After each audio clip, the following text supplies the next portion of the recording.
반갑습니다. 짚고 넘어가사 이병준입니다. 여기는 부부관계도 짚어보고 지나가자. 제대로 된 부부관계, 남편과 아내 역할들, 또 남녀의 차이, 모든 것들을 제대로 알아서 행복한 결혼을 만들어 가자. 이래서 만든 코너이고요. 남편 아내 사용 설명서입니다. 오늘은 제 38번째, 내가 왜 하필 이 남자랑 결혼했을까? 두 번째 이야기입니다. 완전 초보라서 그렇다, 이런 이야기를 말씀드리겠습니다. 자, 결혼할 때 정말 제대로 알고 결혼한 사람이 있었을까요? 남들 다 하니까, 부모가 강요하니까, 또 재고 처분되는 느낌도 있어서 뭔가 불안해서, 나이 드는 게 걱정돼서 여러 가지 이야기들, 정황들이 있겠죠. 그러니까 많은 사람들은 결혼할 때 제대로 뭘 알고 결혼했다는 사람들 많지 않습니다. 정신도 없고 엉겹결에 결혼했고, 어느 날 눈 떠보니 남편 있고 자식 있고 먹고 살아야 할 그 현실이 떡 버티고 있더라. 살아야 하니까 그냥 산다, 이렇게 말을 하는 분들이 더러 많죠. 또 부모님의 결혼 생활을 지켜본 자녀들은 결혼이 그렇게 매력적인 요소로 비춰지지 않을 수 있습니다. 그래서 나는 부모님처럼 못 살아, 저렇게 죽도록 헌신하는 거 나는 못해, 아웅다웅 다투기도 하고 때로 갈등하는 모습 보면서 저렇게 힘들게 다투면서 살 바에 왜 살아? 이렇게 말을 하고요. 또 자식들을 향해서 그렇게 헌신하고 수고하고 부담을 이렇게 가지는, 그렇게 애를 쓰는 그런 모습을 보면서 나는 저렇게 못해 라고 말하는 자녀들이 많습니다.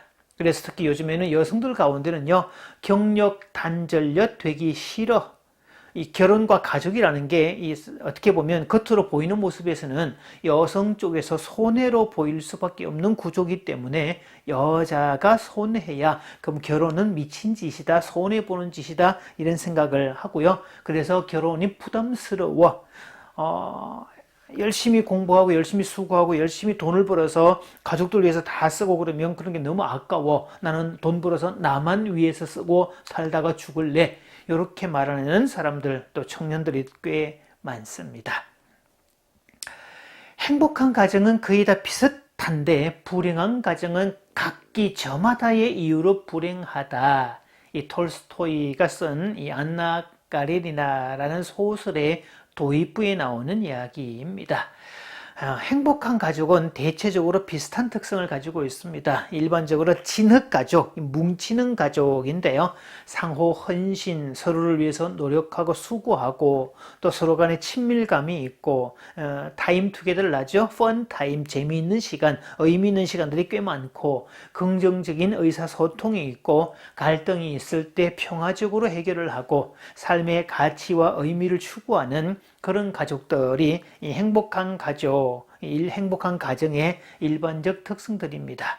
자, 불행한 가정은요, 모래알 가족이라고 보시면 되는데, 주관적인 각각의 틀이 개성이 너무 강하다 못해 아예 융합 자체가 안 되는 모래알 같은 가족이고, 그 이면을 파고 들어가 보면 상호 헌신은 이타적인 속성인데, 상호 헌신은 배제가 되어 있고 자기만 챙기려고 하는 자기 중심적인 가족 구성원들로 만들어진 그런 가족, 이런 가족은 불행한 가족들이 될 수밖에 없습니다.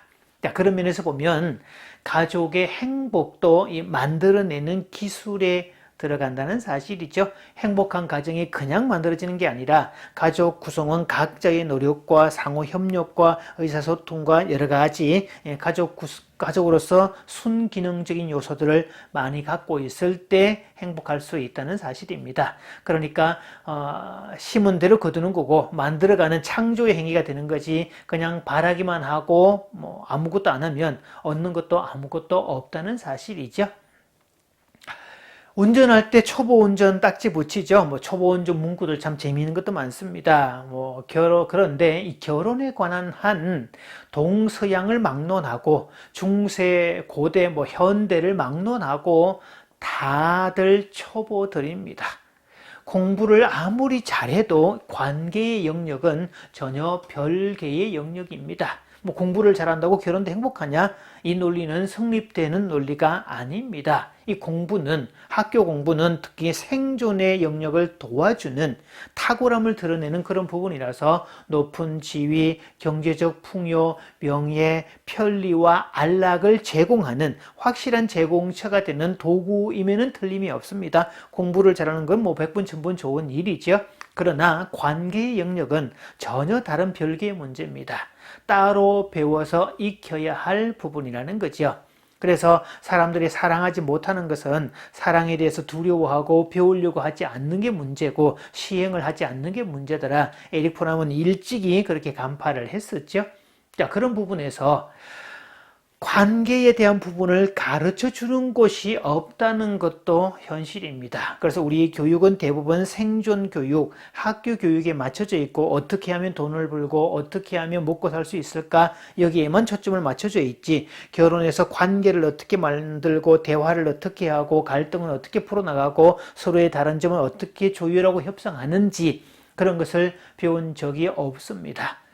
자, 우리 부모님 세대들도 당연히 뭐 어른들이 결혼하라 그러니까 결혼했고 그때는 생존의 연장 차원에서 결혼도 했었기 때문에 이 관계를 다루는 부분에서는 전무했다는 거죠.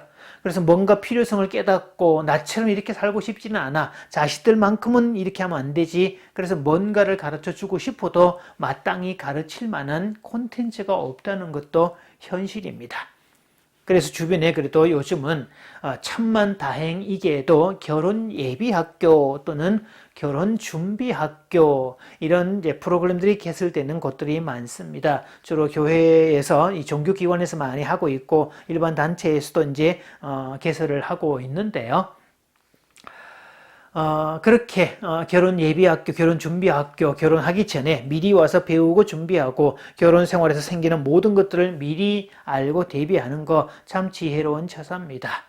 그래서 이 친구들은 결혼 예비학교에 와서 교육을 듣는다는 말은 이 부모 세대는 그냥 결혼을 아무것도 모르고 맨땅에 헤딩을 하다가 머리 깨지고 피쳐 고생하고 그랬는데 이 친구들은 맨땅에 헤딩을 하더라도 적어도 헬멧은 쓰고 하자.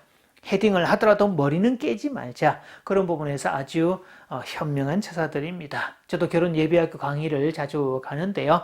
가면 가끔 그런 소리를 합니다. 어떻게 보면 참 기특하기도 하고 한편에서는 얄밉기도 하죠.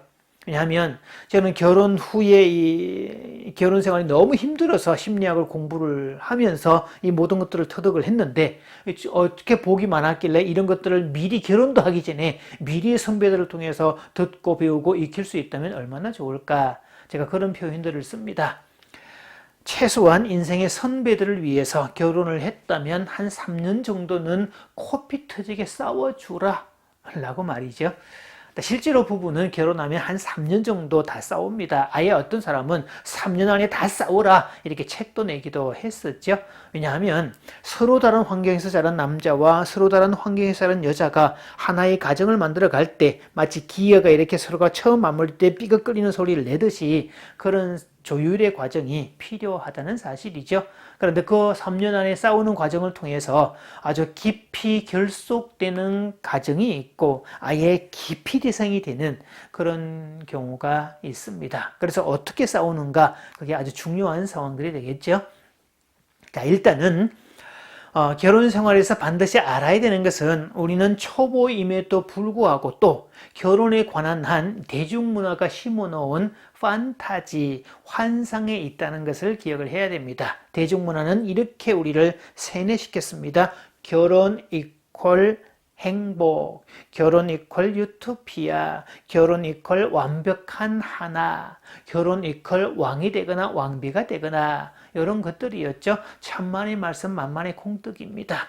이런 내용에 대한 출처는 주로 뭐 영화라든지 TV 드라마라든지 소설, 대중가요 속에 등장하고 잡지 속에 등장하는 미디어에 그려진 결혼에 관한 내용들인데요.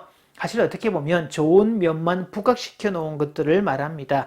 일종의 광고용이라고 해야 되겠죠? 사실 우리가 광고 보고 광고가 워낙 좋게 나와서 그렇게 샀다가 속은 느낌이 들었던 적도 들어 있었을 겁니다. 결혼은 그 자체의 의미에 충실을 해야 됩니다. 결혼의 판타지도 아니고요. 그래서 결혼이 목적이 되거나 수단이 되면 안 됩니다. 옛날에 정략 결혼, 정치적 이슈에 의해서 결혼을 했는데 사실 이런 결혼들은 시작부터가 불행이었죠.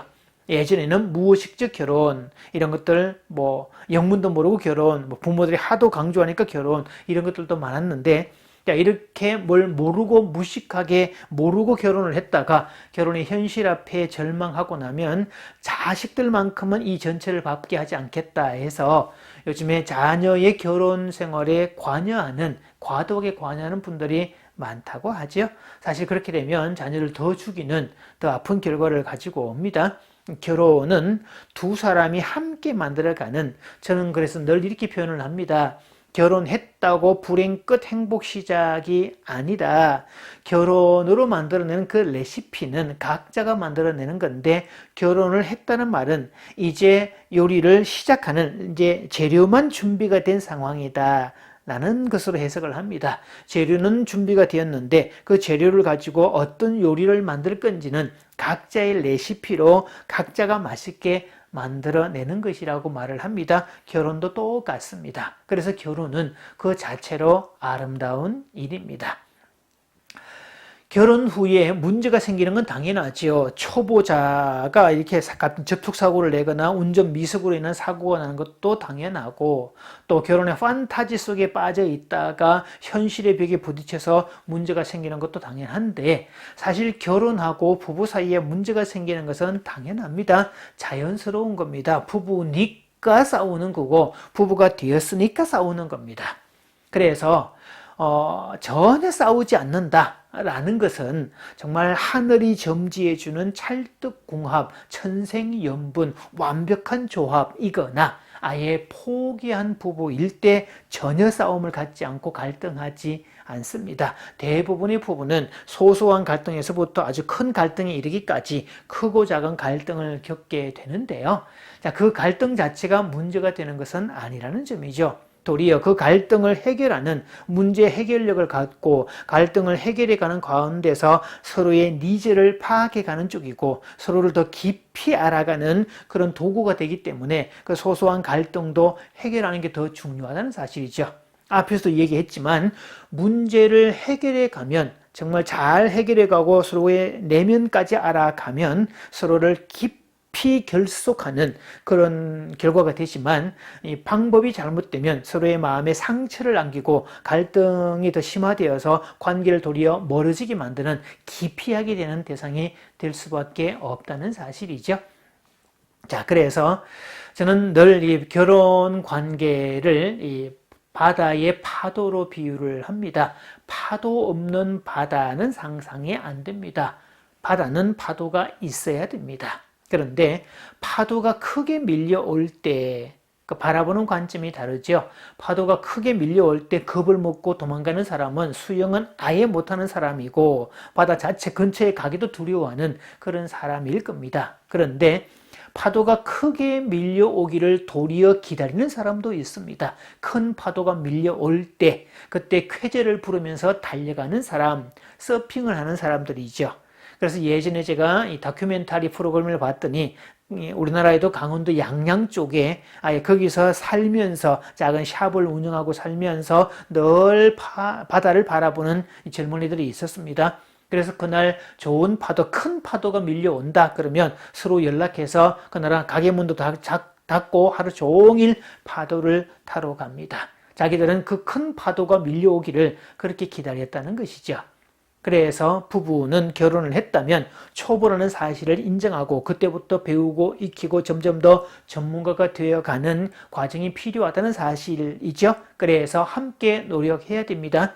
내가 왜 이 남자랑 결혼했을까? 그런데 계속 생각을 하고 그 무의식적 선택에 의해서 인생을 망쳤다 한탄할 이유 없이 내가 지금의 배우자랑 결혼을 했다면 이제 공동의 과제를 부여받은 셈이니까 함께 의논해서 공동의 문제를 풀어가기를 바랍니다.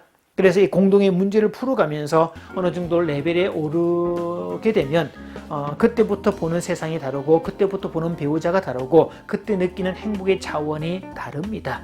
그래서 이 결혼의 만족도는 특히 중년기가 됐을 때 결혼의 만족도는 연애나 이럴 때보다 훨씬 더 높고 성숙해 있다는 사실이죠. 그런 부분에서 서로가 노력해서 만들어가는 행복의 주인공이 되시기를 바랍니다.